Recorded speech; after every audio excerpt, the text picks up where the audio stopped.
Hello everyone, and welcome back to a rather warm coronavirus corner.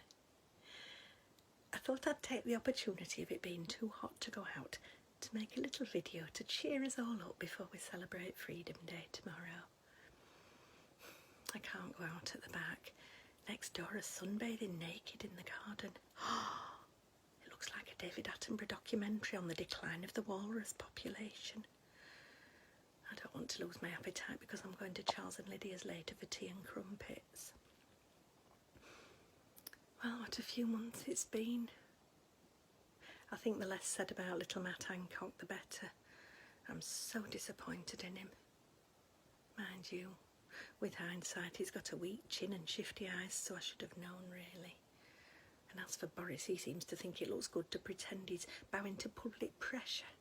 So it creates these situations where everyone gets cross about something, and while we're busy doing that, he's busy selling off the NHS, paving the way for a police state and redrawing political boundaries and such like.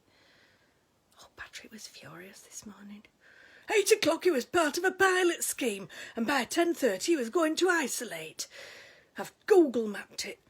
That's an hour to pack and an hour and 20 minutes to get from Downing Street to Chequers, so he can isolate with a swimming pool and a bloody golf course. Mind you, he's not been around much anyway, has he? I don't think he likes folk calling him a liar. But he does seem to have told a few porkies. Anyway, I digress. Every time I hear the phrase Freedom Day, it reminds me of the time Auntie Nancy took Maureen and me to see Les Miserables. She had too much champagne in the interval, and she stood up at the end of one of the songs in the second half, shouted, "Freedom for the oppressed!" whipped off her bra and flung it off the balcony, and it landed on Alfie Bowe's head and he stumbled and fell into the footlights. I've never seen the last 30 minutes. I can't bear to watch it. I still get flashbacks of her chest wobbling as we were escorted off the premises. It looked as though she was trying to shoplift blancmange. Of course, there's been plenty going on in Bridlin to take our mind off politics. We're all double jabbed, even old Patrick, although he wore a t-shirt with a very nasty image of Boris Johnson on it when he went for his, and he got on the front page of the Bridlin Gazette. And they interviewed him for the local news, but most of it was bleeped out. The vicar tripped up when it was his first jab, knocked over a table and caused all kinds of havoc, but it all got sorted. He and Mandy are getting quite serious. It's very sweet to see the love in her eyes when he falls off his bike. He landed on a hedgehog last week. It came off better than he did. Mandy said it was a good job she got professional tweezers. Oh, poor man. All the Zoomers met up for a picnic last week. Oh, it was fun. Alfonso had a great time stealing sausage rolls and lying in a mud pool. Sharon said he looked like a chocolate showstopper from Bake Off. Maureen got a bit tipsy. She stood up and made a speech about how much she loves Eric, which was very sweet, but she did it 3 times, and then burst into tears and sobbed, "Would you love me if I was covered in chocolate, Eric?" And he said, "Of course I would, my little seagull. We'd clean you up somehow."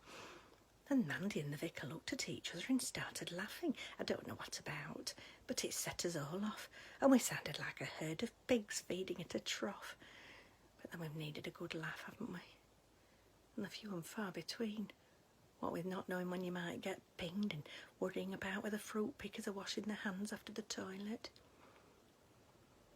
Maureen and Eric have rearranged their wedding 3 times so far.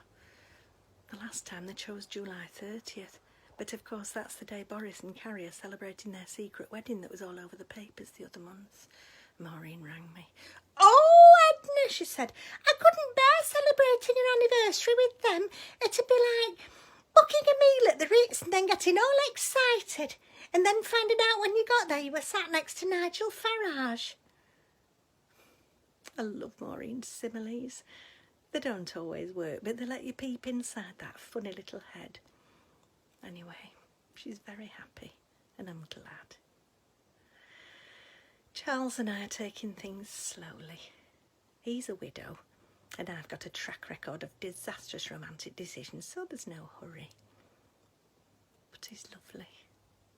We go for walks and we hold hands and we look out to sea, and it's wonderful. Today's sensible tip is, keep reminding yourself you've come this far, you can get through to the end. Even when Fridays come round quicker than Mondays, which I find very disconcerting. I missed the fishman last week. Just keep focusing on the good things in life. Like the England team. What lovely lads. And Gareth Southgate, what a lovely man. He's like a benevolent geography teacher. You take care. Stay safe. And I'll see you sometime soon. Bye-bye.